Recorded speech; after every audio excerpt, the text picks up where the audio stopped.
G'day guys. I'm having a lot of trouble getting time to do this today, so I'm going to have a crack right now because I finally got a few minutes peace. Something I want to note is that this isn't a study. I'm not a teacher, so I don't sort of want to get thrown into that category where people accuse me of giving false teachings, etc.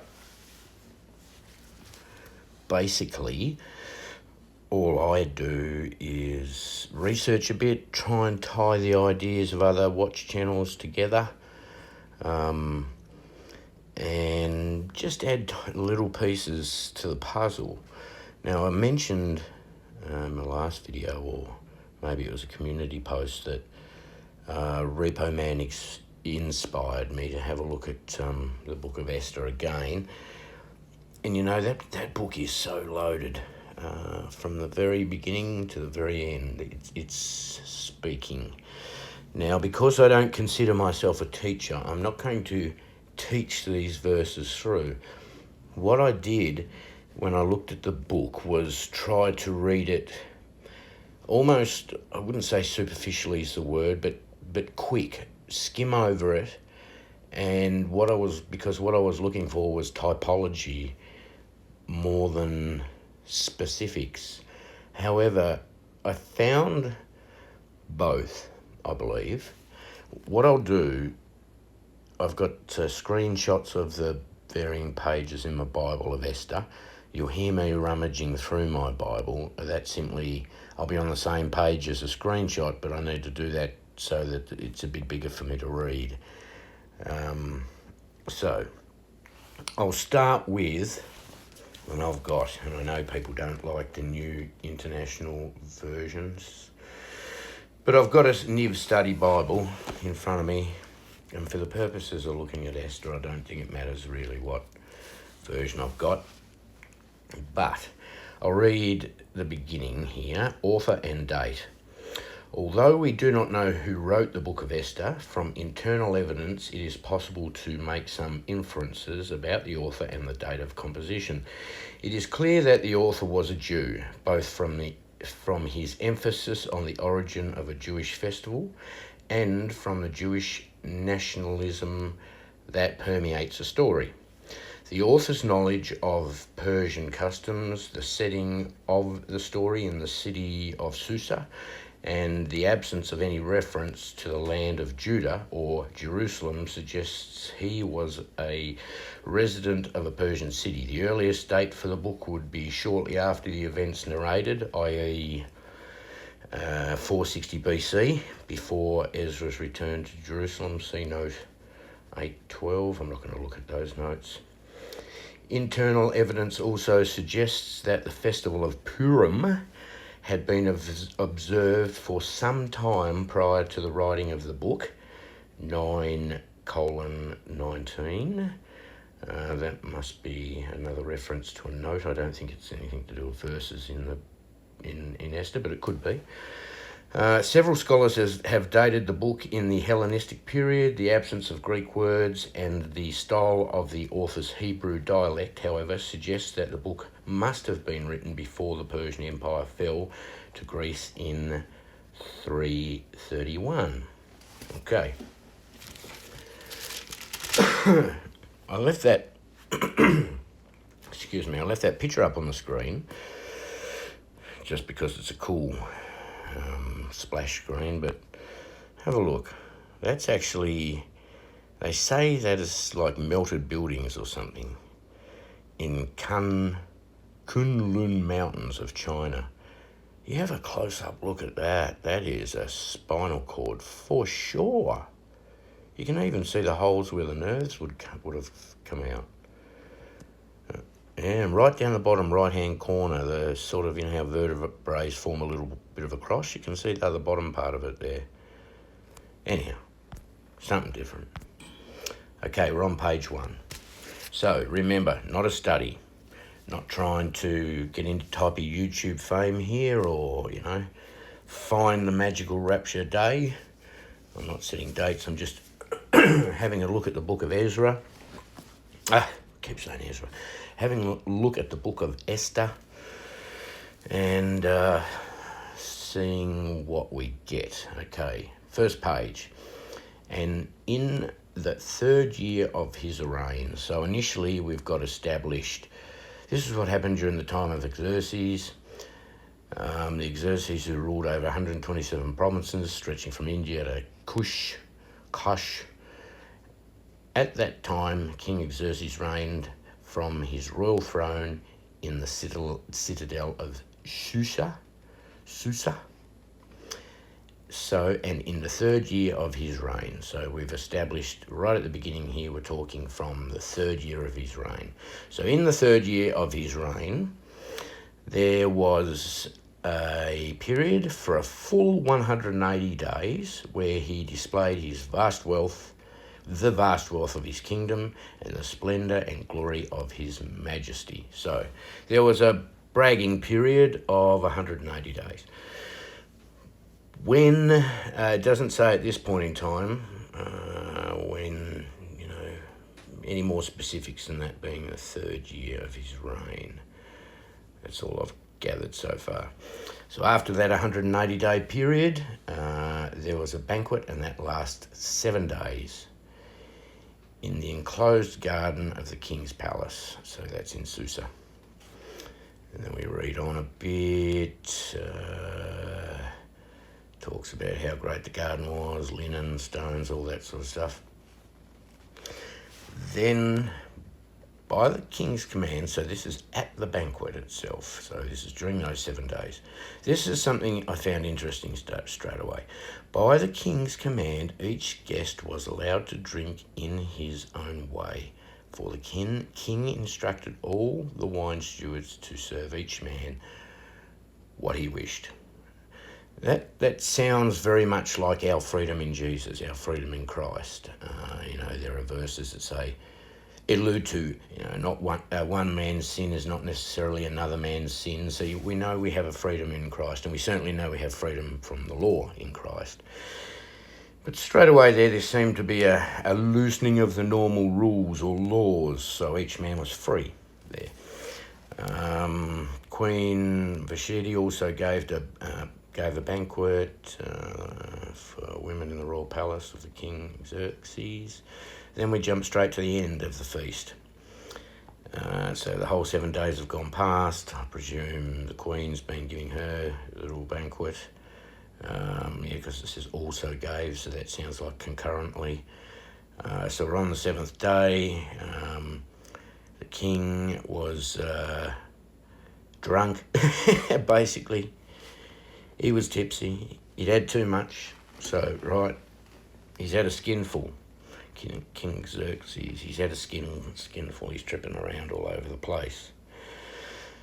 High spirits from wine, okay? So we've got 7 day mentioned there. Commanded the 7 eunuchs. So we've got another mention of 7 there. I'm not trying to draw out what that might be, but I am trying to draw out these time periods, that's all. So we've got 2 mentions of 7 days there already. 2 mentions of 7 days, yep. So at the end of the feast, and sorry, not 2 mentions of 7 days, 2 mentions of the number 7, get it right. So we've got at the end of the 7th day, and then we've got 7 eunuchs. Repeating 7 twice is what I get out of that straight away, and I'm not going to try and get any more out of that. So then the queen was asked to come before him, wearing her royal crown, etc., etc. Now, something that I am noticing here is I'm seeing tribulation, grace. I'm seeing a few things already. I can see the law versus grace, and I'm starting to see a distinction already between what you'd say were the tribulation saints or the Jews, the tribulation period, and a period of time that's going to occur before that. Now, I'll elaborate on that a little bit more, but you'll get my drift in a minute. So, queen was brought before him, and you see next point there it says according to the law. So there's a point about the law. In the previous verse, or the previous highlighted part, there was some mention of sort of a freedom. Okay, so we'll go to the next page. I'm just skipping to my highlighted bits, basically. Okay, so the queen, what she did, she didn't come along to present herself before the king as she was asked to. As a result of that, there was always going to be trouble. But the king consulted wise men and nobles and so on first to work out how he should respond to all of this. And they gave him some advice. And that was that Vashti is never again to enter the presence of King Xerxes. I also let the king give her royal position to someone else who is better than she. That sounds a lot like grafting in, the Gentiles being grafting in. The cutting off of Israel, the grafting in of Gentiles. Straight away, that's what jumps out at me. That's all I'm going to say there. So then we move on, and the king's edict is proclaimed. The reasons for this were given because we didn't want wives to start not being submissive to their husbands, etc. So that was all mentioned. And then we get our first mention of Esther. Okay, Mordecai had a cousin named Hadassah, whom he had brought up because she had neither father nor mother. The girl, who is also known as Esther, was lovely in form and feature, and Mordecai had taken her as his own daughter when her father and mother died. So, had a cousin named Hadassah, whom he had brought up because she had neither father or mother. So Esther's original name was Hadassah. Okay, so that's what's come out of that there.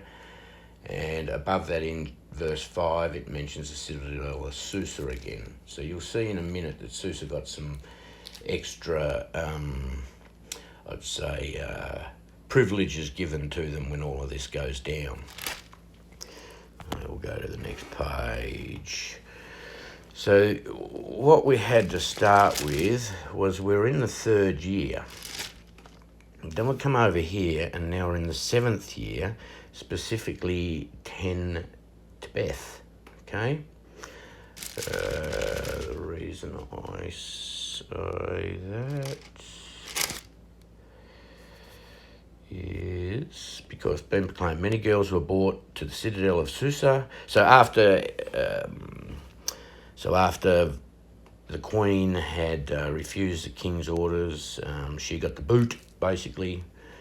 And then the king suddenly realised, although it seems to be 4 years later, that he suddenly realised, whoops, I haven't got a queen anymore. So, that's where we start this one. When the king's order and edict had been proclaimed, many girls were brought to a citadel of Susa and put under the care of Hegai. Anyway, I'm shocking with these names. Esther was also taken to the king's palace and entrusted to Hegai.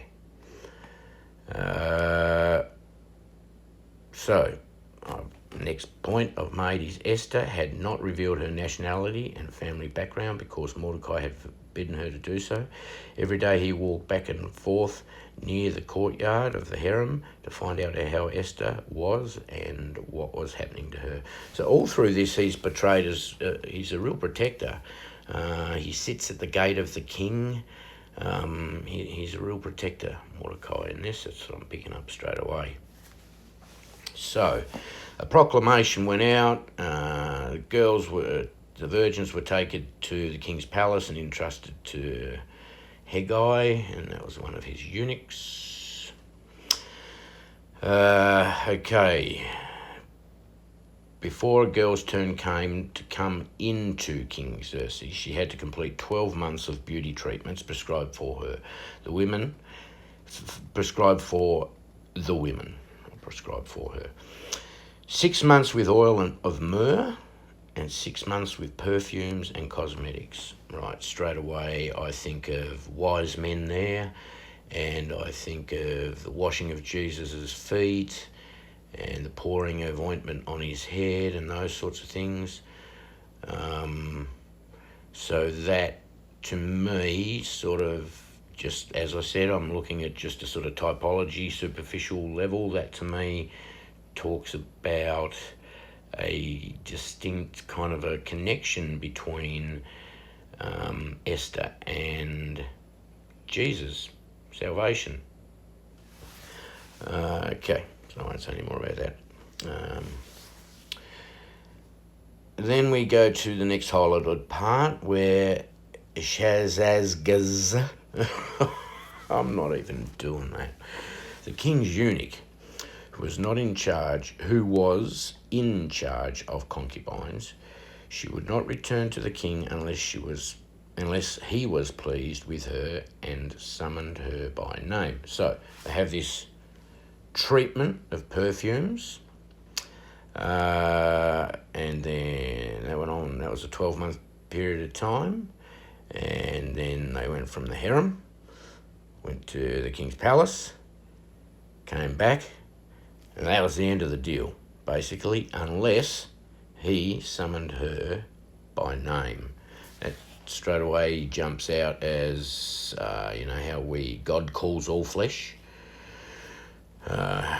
predestines those who choose him, as we've talked about. Straight away talks about, or speaks to me about name being written in the Lamb's Book of Life. These are just things that are popping into my head straight away.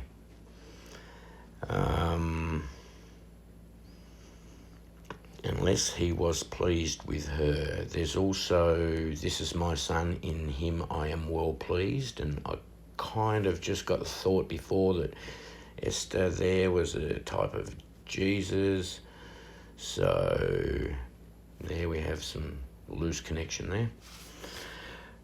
When the turn came for Esther, girl Mordecai had adopted, right, that was repeated, don't know why, to go to the king, she asked for nothing other than what Haggai, the king's eunuch, who was in charge of the harem, suggested. Everyone saw her. She was taken to King Xerxes in the royal residence in the 10th month of Tebeth, in the 7th year of his reign. Okay, so we've got another time point established there. So we're in the 7th, before we were in the 3rd year, in the 7th year here. The queen's gone, edicts have gone out. Esther has finally come before the queen. She obviously went through that 12-month worth of treatments and beautification, etc. She's finally come before the queen, 10th month, in the 10th month of Tebeth. I repeat that twice. In the 7th year of his reign, so we're at year 7 now. It says he was attracted to her, she won favour and approval more than any other virgins, so he set a royal crown on her head and made her queen instead of Vashti. So does that mean that's when she actually became queen officially, right there and then? 7th year, 10th month, Tebeth. So I haven't looked into that yet, that's just jumped straight out at me right now. And the king gave a banquet, Esther's banquet, for all his nobles and officials. He proclaimed a holiday throughout the provinces and distributed gifts with royal liberality. Okay, so we've got talk of Esther now being crowned, and a feast and gifts. Sounds to me straight away like banquet, marriage supper of the Lamb. Just jumps straight out at me. Possibly isn't, but I'm just going for typology. Then it looks like the virgins were assembled a second time. Why have I pointed that out? just that it mentions at that second assembly, Mordecai was sitting at the king's gate, so he was the king's gatekeeper, and it mentions that Esther had kept her family background and nationality secret, just as Mordecai had instructed her to. So let's think about keeping something secret. The day of the rapture, that jumps in the head of my mind straight away. No man knows the day or the hour. That jumps into my head straight away. I believe the no man knows the day or the hour is in the millennial kingdom bit. So that could be pointing to that. Not sure. Anyway, we'll move on. Next one.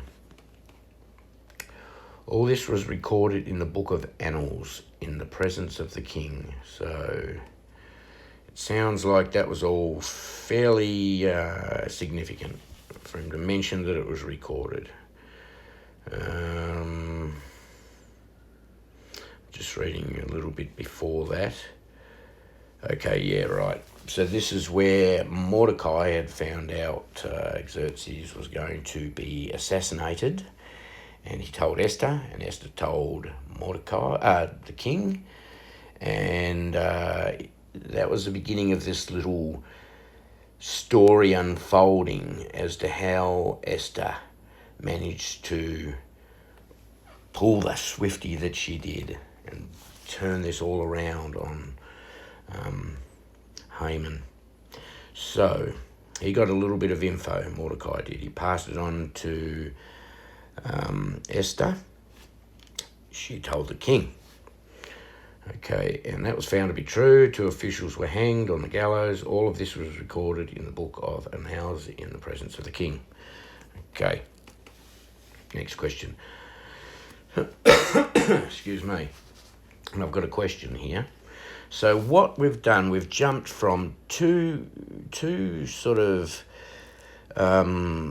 sets of people being praised here. So first of all, Mordecai has given Esther some information that she's given to the queen that was accredited to Mordecai, and he did record it because later you'll see that he refers back to how can I reward Mordecai for what he did.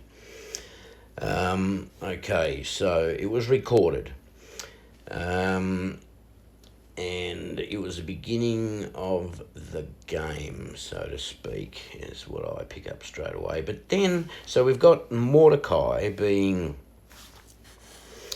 a good thing, which is going to, in the end, you'll see that it gets him credit. But then we jump straight to Haman for some reason. After these events, King Xerxes honoured Haman, son of Hammedatha. So we're talking about Mordecai giving Esther some good intel that's given to the king, turned out to be true. So there was no assassination attempt, and the 2 officials got hung. And after these things, Xerxes honoured Haman. So I've got question marks there because I'm not sure why all of a sudden our attention focuses to Haman. But it does. Anyway, so then the next thing that I've got highlighted that jumped out. Yet having learned who Mordecai's people were, he scorned the idea of killing only Mordecai instead of Haman, and looked at ways to destroy all Mordecai's people, the Jews, throughout the whole kingdom of Xerxes. So Mordecai, it was suddenly the attention was focused on Haman.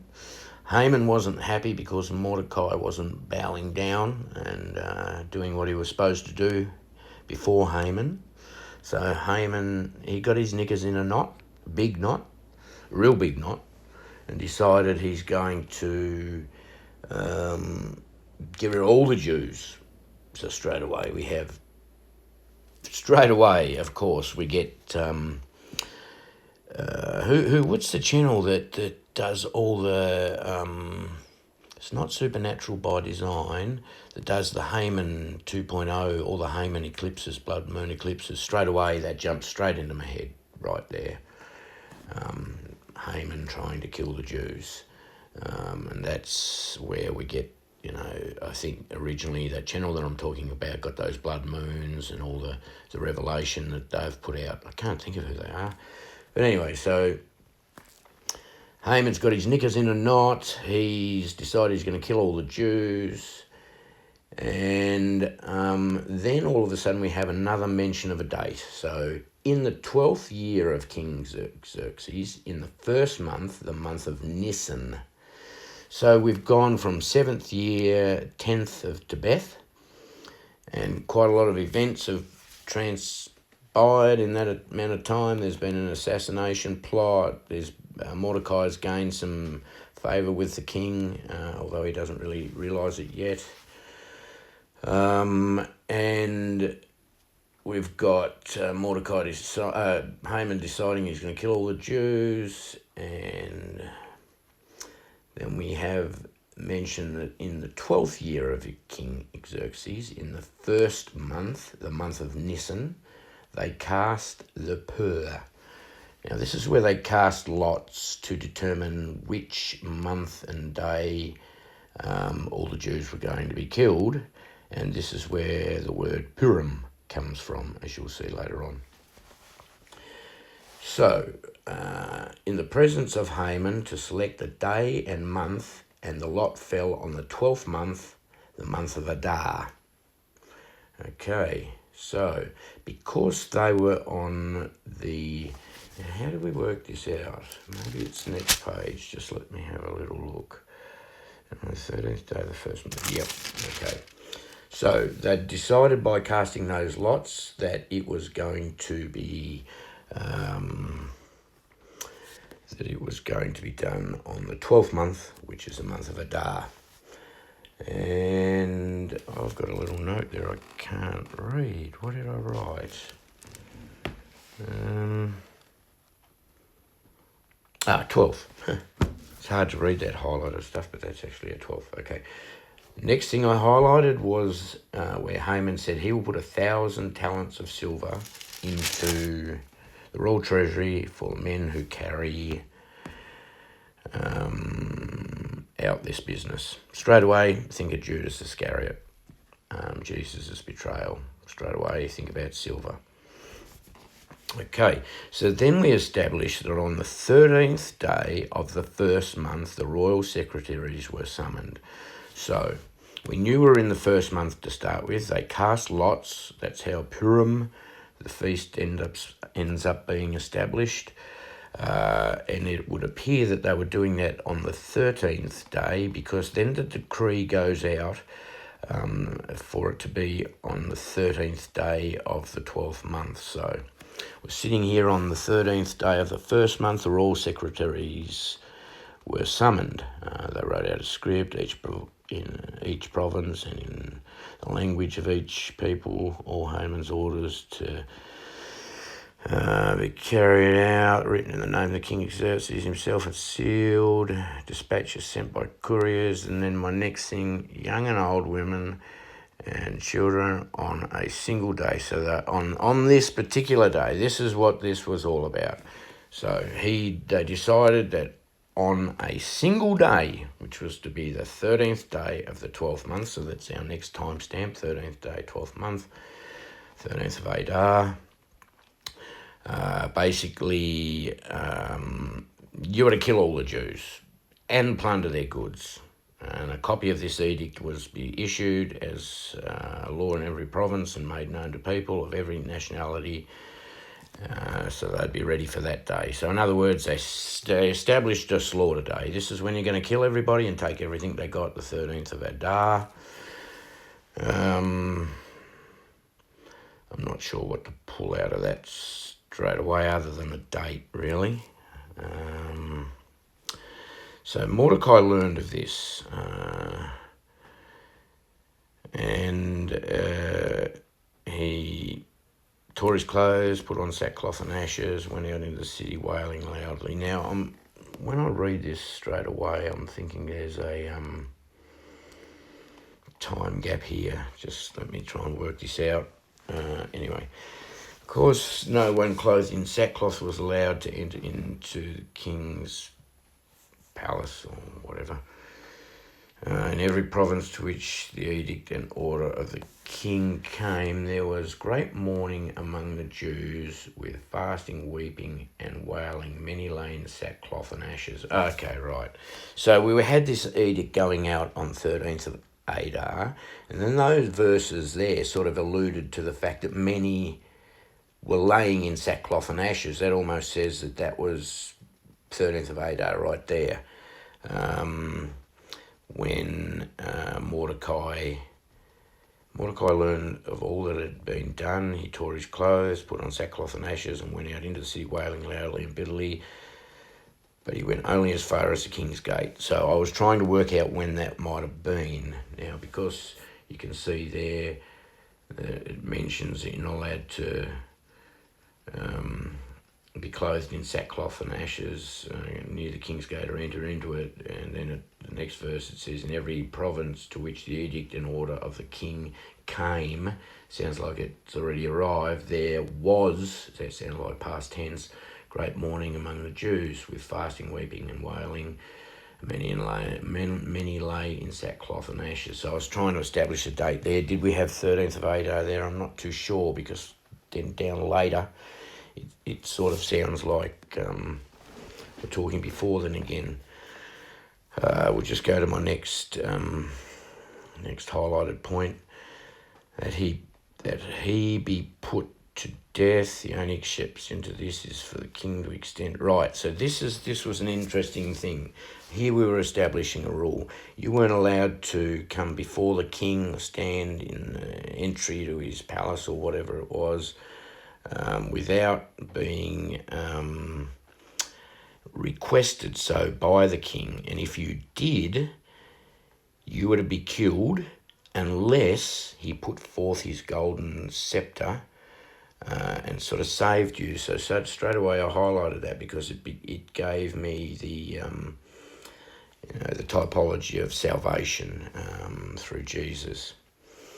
Okay, so let me just reread that a little bit. Mordecai, all the king's officials and people of the royal provinces know that for any man or woman who approaches the king. Okay, so we established that couldn't be done. Right, okay. Then what we've got is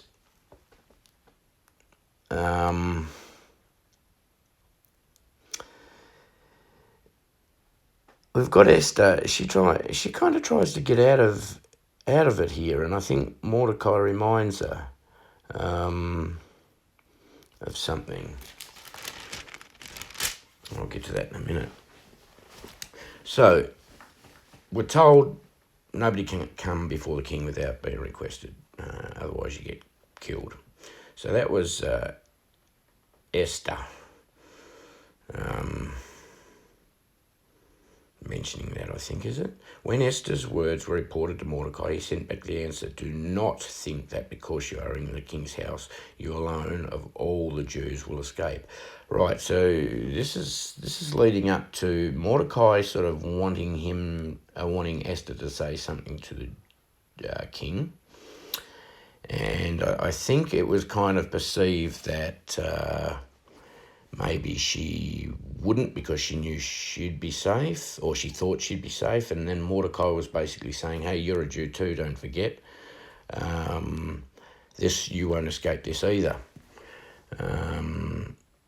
Because then we've got, when Esther's words were reported to Mordecai, he sent back this answer, do not think that because you are in the king's relief and deliverance, for the Jews will arise from another place, but you and your family will perish, and who knows but that you have come to royal position for such a time as this. Okay, let me have a little think.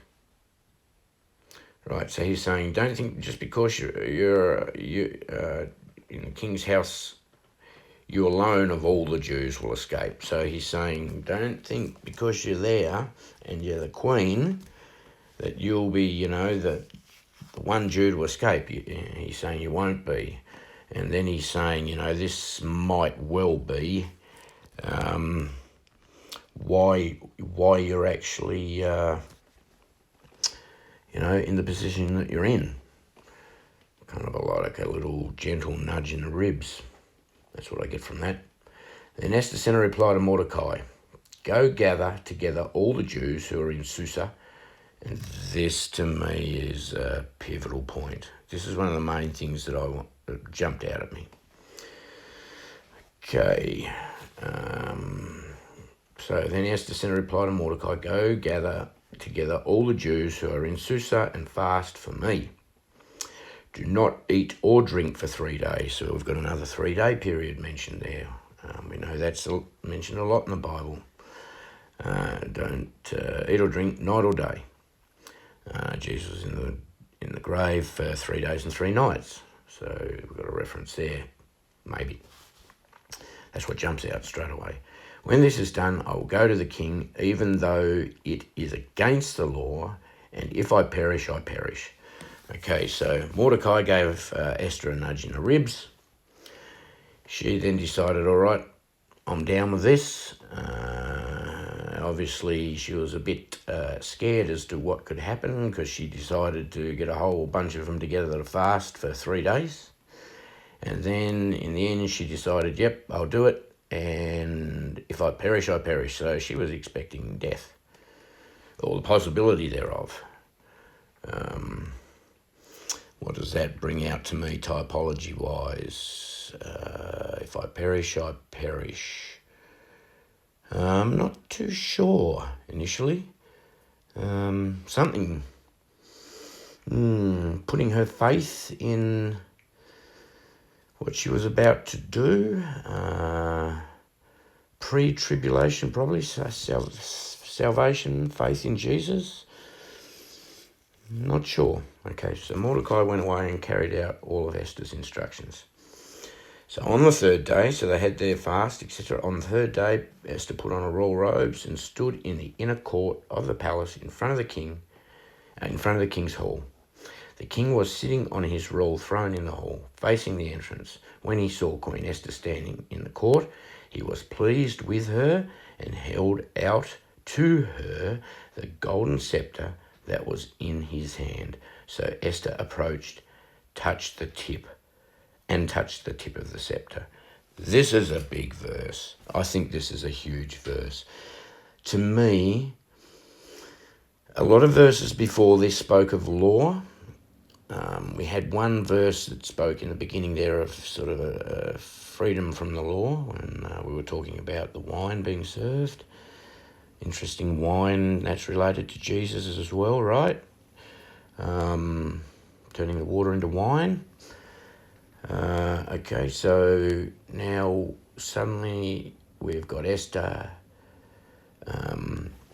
encouraged by Mordecai to go and see the king.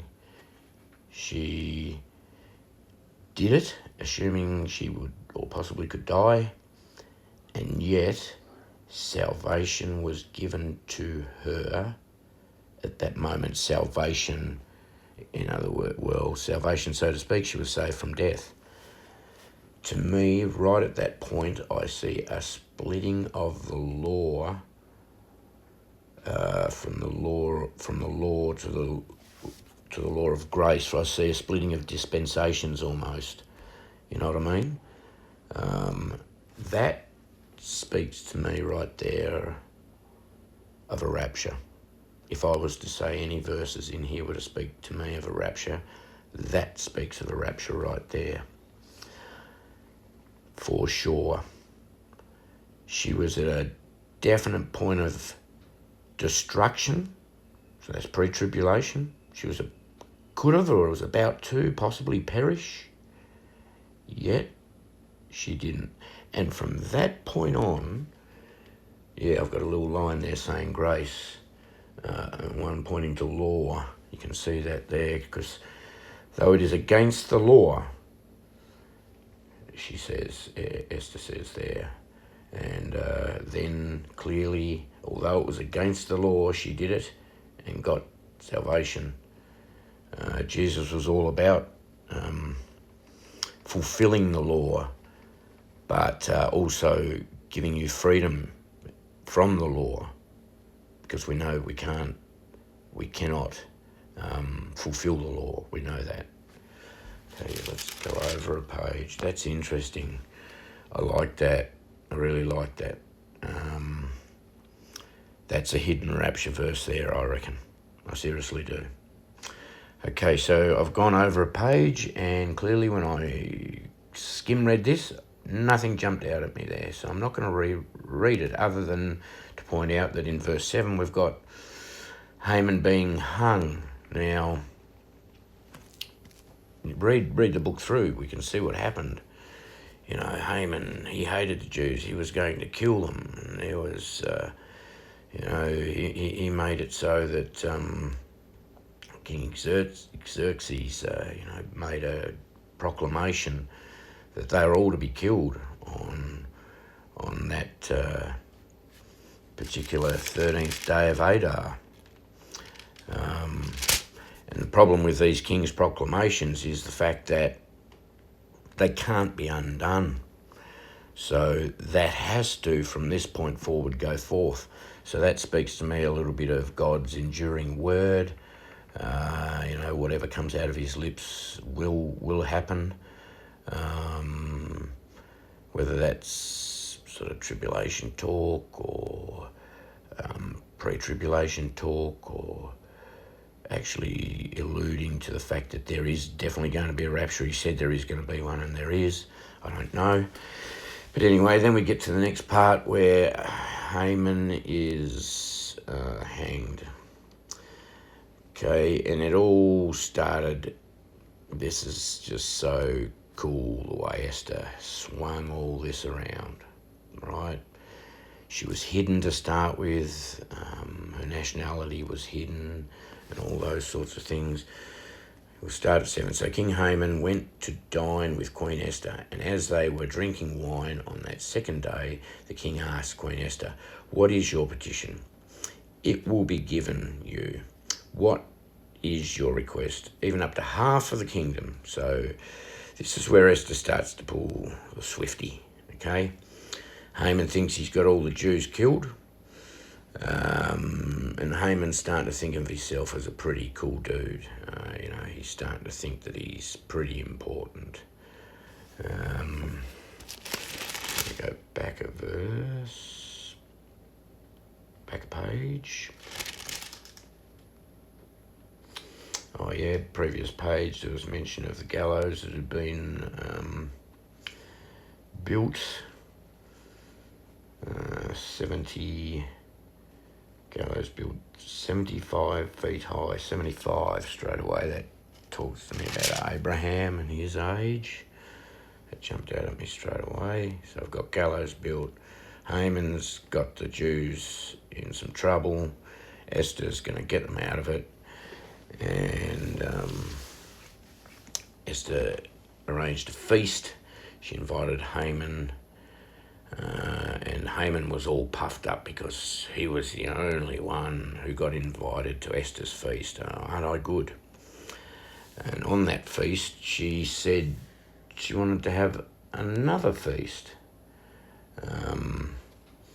So let's read. So the king and Haman went to dine with Esther, and as they were drinking wine on that second day, so there's a day count mentioned there.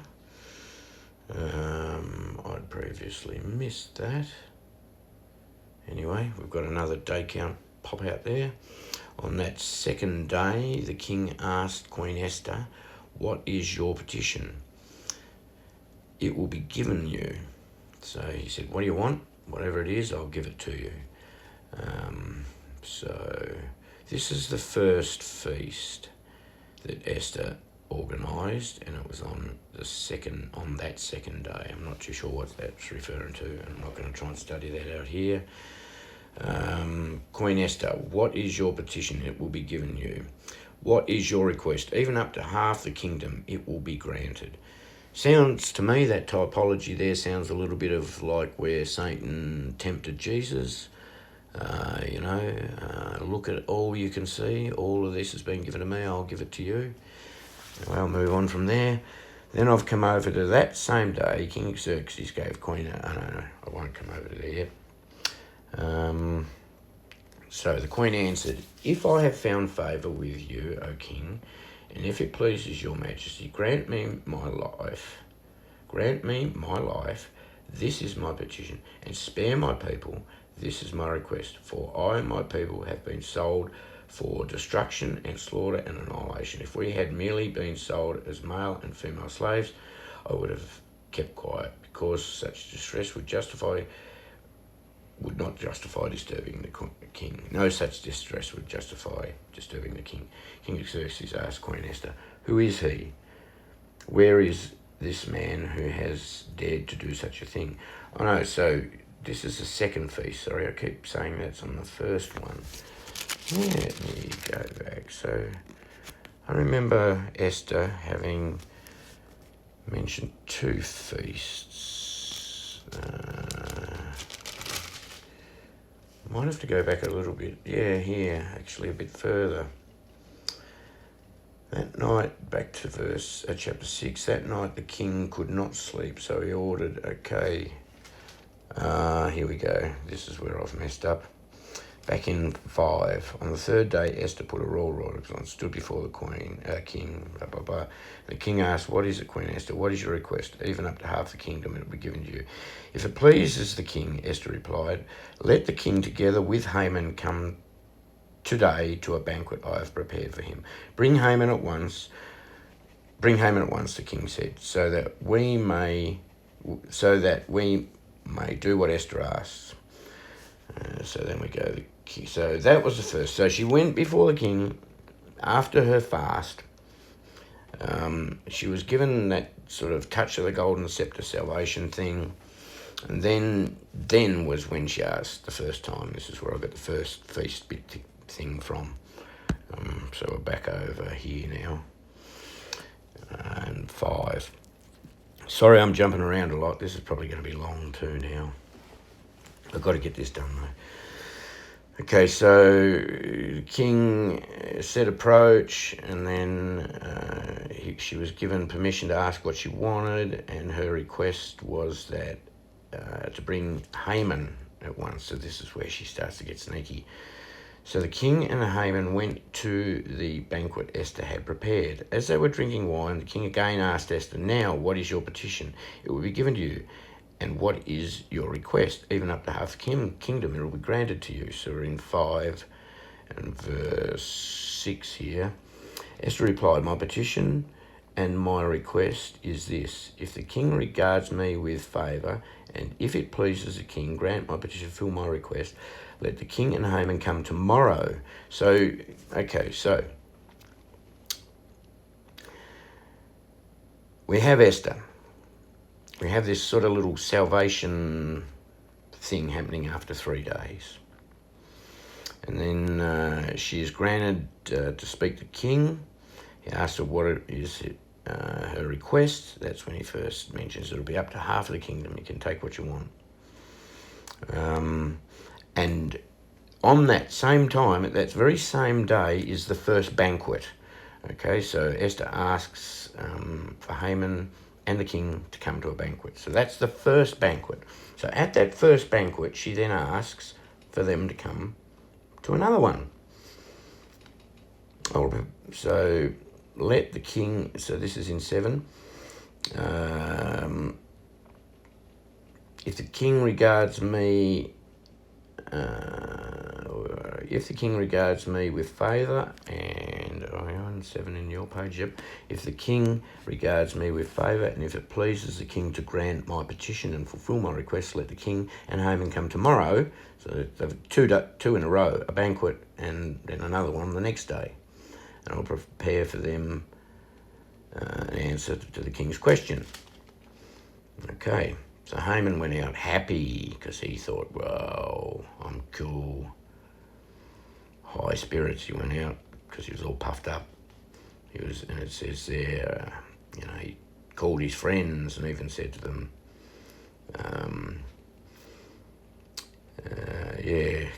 called together his friends and his wife, and Haman boasted to them about his vast wealth, his many sons, and all the ways the king had honoured him, and how he had elevated him above all the other nobles and officials. And that's not all. Haman added on, the only person Queen Esther invited to accompany the king to the banquet she gave. So, he's all puffed up. He doesn't know that's where his neck gets stretched. That's where it all begins anyway. Okay, so she came before the king, got her little salvation thing going on, and then got a request happened.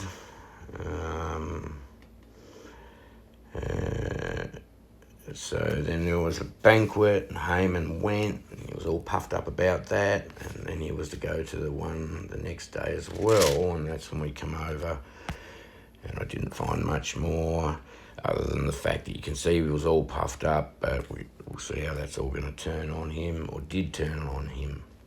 So he was all puffed up. He wanted to get the Jews killed, and that decree went out, and that had to happen. But then the way that Esther countered that, because it still had to go forth, then the king issued another decree to say, yeah, when, this was for the Jews, when they do actually come to kill you, you can kill them. So even the way that they got around this was sneaky, because, for all intent and purposes, they were doomed. But Esther, she saved the day, and she managed to reverse it all. So then my next highlighted thing is that same day King Xerxes gave Queen Esther the estate of Haman, the enemy of the Jews. And Mordecai came into the presence of the king, for Esther had told how he was related to her. The king took off his signet ring, which he had reclaimed from Haman, and presented it to Mordecai, and Esther appointed him over Haman's estate. So there's all this cool stuff going on now. There's been a real calamity, a reversal of things for Haman. He ended up getting hung.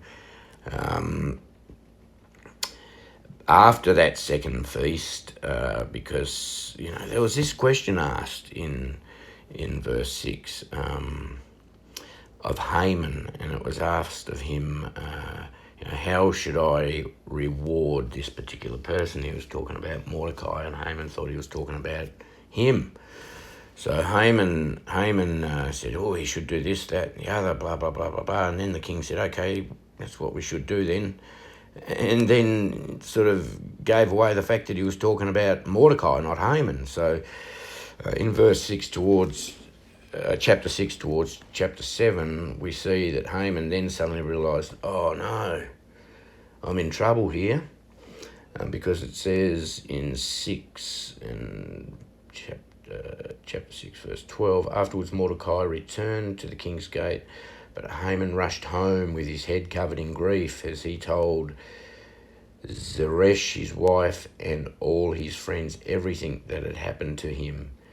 His advisors and his wife, Zeresh, said to him, since Mordecai, before whom your downfall has started, is of Jewish origin, you cannot stand against him. You will surely come to ruin.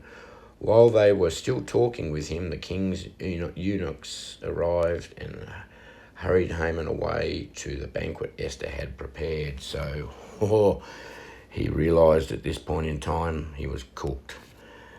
He realised that it was Mordecai that was getting recognition here, and the king had done this other proclamation because Esther had asked him to, that was going to save the Jews, and he realised that that was going to be his downfall. So Haman. So the same day King Xerxes gave Queen Esther the estate of Haman, the enemy of the Jews, and Mordecai came into it. I read that bit. Okay.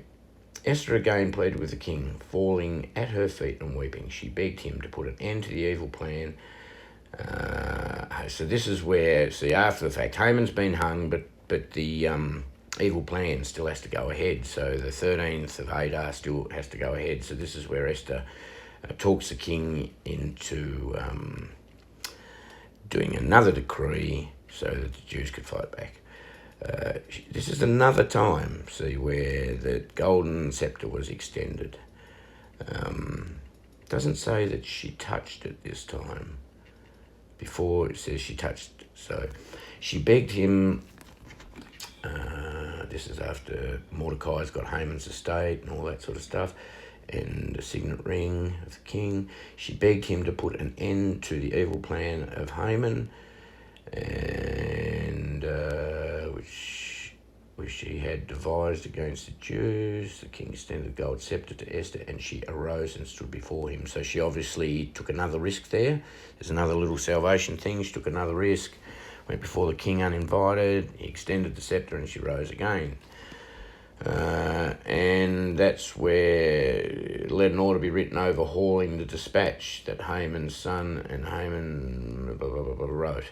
But that can't happen, you see. That can't happen. You can't overwrite an order. So then we come over to the next page, where the king. So let's see the verse before that. Mordecai wrote the king's sealed dispatch to the king's right. So this is where it's dispatched. They worked out how to get around this 13th Adar thing. The king's edict granted the Jews in every city, because this is what happened, right? So they were going to get killed on 13 Adar. Esther saved them by talking the king after Haman had been hung into a second edict that didn't essentially cancel his first one, because you weren't allowed to cancel them, but it gave the Jews the permission to basically fight back and kill their aggressors. The king's edict granted the Jews in every city the right to assemble and protect themselves, to destroy, kill, and annihilate. That all sounds tribulation to me. Any armed force of any nationality, province that might attack them and their women and children, and to plunder the property of their enemies. So the Jews were even given permission to plunder the property of these people that were going to come and kill them. The day appointed for the Jews to do this in all the province of the kings was the 13th day of the 12th month of Adar. So they were given permission to fight back on that 13th day. Then my next thing is on the 13th day of the 12th month of Adar, the edict command by the king was to be carried out. On this day, the enemies of the Jews had hoped to overpower them, but now the tables were turned and the Jews got the upper hand. And those who hated them, the Jews assembled in their cities in all the provinces of King Xerxes to attack those seeking their destruction. No one could stand against them, because the people of all the other nationalities were afraid of them. Well, you see, so the king said, yes, the Jews have to be killed. And then he said to the Jews, yes, my edict for you guys is that you can kill anybody that comes against you. And that scared everybody. Right. Oh, man, what a story. Whew, this thing is so deep. This is deep. Now, but my point here is all that sounds tribulation to me. All of that sounds tribulation. That's all that's come out of it for me straight away. Go to the next page. So we've got mention. This is where the Jews in Susa, which is where the king lived, they got an extra day. So they got a little bit extra. Because Esther then, let's see, did she actually come before him again? And he do the scepter thing again? Not sure. Let's see, on the 13th day of the 12th month, Adar, the edict commanded, no. The Jews struck down all their enemies. This is chapter 9, verse 5. The Jews struck down all their enemies with a sword, killing and destroying them. So yeah, they did what they were going to do. Okay, they also killed 10 sons. So here, this is where Esther sought permission to have an extra day. Give the Jews in Susa permission to carry out this day's edict tomorrow also. So in other words, they could do some killing on the 13th and retaliation or defence, whatever, and on the 14th. So that's where we get the first mention of 13th and 14th. So the king commanded that to happen. So the king commanded that this be done. An edict was issued in Susa, and they were hanged. This is where the 10 sons of Haman got hanged, just because they got Esther managed to get this extra day, and that was the 14th day of the month of Adar. So that was a big turnaround. The day before, all these nasty people were thinking they were going to kill the Jews, and then the day after, the Jews were actually given an extra day to kill all the people that were trying to kill them. That's interesting. So it says that they put so many to death. So what happened? That was in Susa, they got the extra day, but the other places outside of Susa, they only had the 13th day. So on the 14th day, they rested, right? And it was a feasting day. In Susa, they were killing on the 13th and the 14th, so the 15th was their resting day. So that's where we get those 3 days from. Jews in Susa, however, had assembled on the 13th and 14th day, and then on the 15th day they rested and made it a day of feasting and joy. So they got a extra day. Something that jumped out at me right now, and I've written it on the bottom, but it's really jumping out at me right now. Have a look at this. Mordecai recorded these events, and he sent letters to all the Jews throughout the provinces of King Xerxes, near and far, to have them celebrate annually the 14th and 15th days of the month of Adar, as the time when the Jews got relief from their enemies, and as the month when their sorrow was turned into joy and their mourning into a day of celebration. That is completely reverse to what we're expecting. Their feast days turned into mourning. This is their mourning days turned into feasts, into a feast. This is the opposite. This sounds like tribulation time to me. It sounds like tribulation time to me.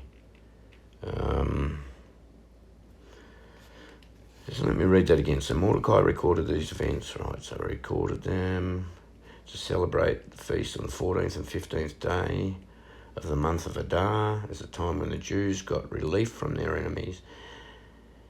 So Adar, and so that's in Adar, and as a month, so right, so he's saying the month of sorrow, the month of Adar is when their sorrow turned to joy, and their mourning turned into celebration. That's the opposite to what we expect. I think that's after the rapture. I think that's tribulation, because we're looking for the feast days to be turned into mourning. This is the other way around. One little note there is, therefore these were called the days of PURIM. That's where the PURIM comes from. You can see on the next page. So there we got mention of at the time appointed. So that's something for Repo Man, I'm not sure.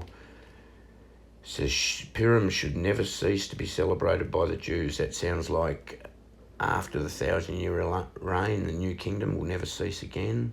I don't know, all that just jumps out at me as post-rapture, tribulation, or millennial kingdom stuff maybe, I don't know. But if we go back,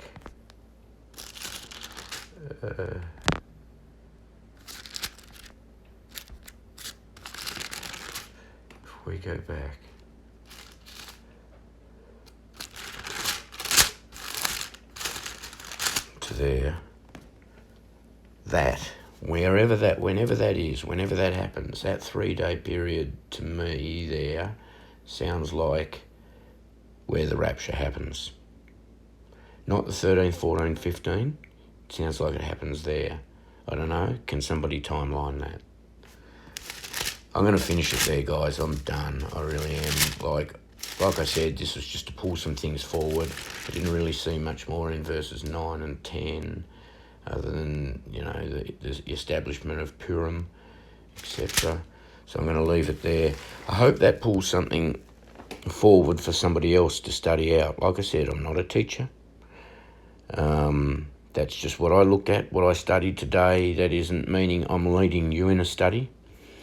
But from that I get that there's a distinct hidden rapture verse there in chapter 5. And I think that the time after that could well be during the tribulation. So I'm not thinking 13, 14, 15 as a marker for possible rapture. I'm thinking that into the tribulation. So like, share, comment, pass it around for just discussion, because remember, I am not a teacher. I'm not trying to teach you anything. This is just me really quickly reading it, seeing what I could pull out based on a bit of inspiration that Repo Man gave me, and hoping that this will be a breadcrumb for somebody else. So, as I always say, remember, we are saved only by Jesus and Jesus alone.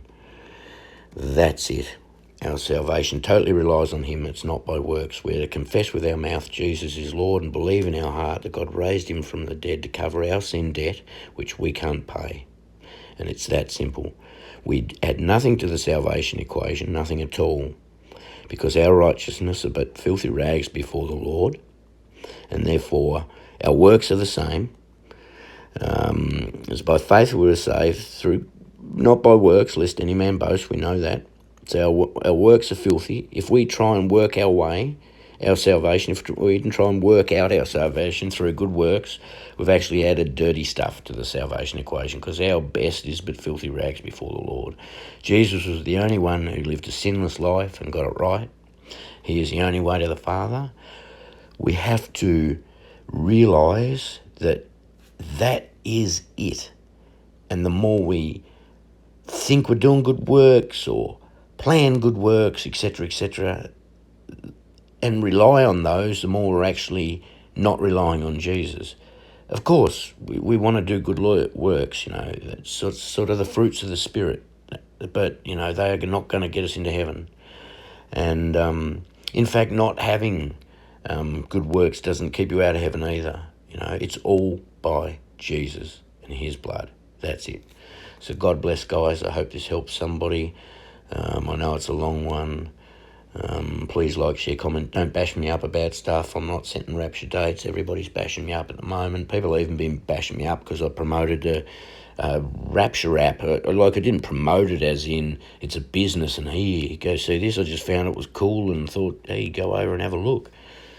Stop bashing me up. Give me a break. Just trying to do my best. Anyway, guys, take care. Catch you all soon.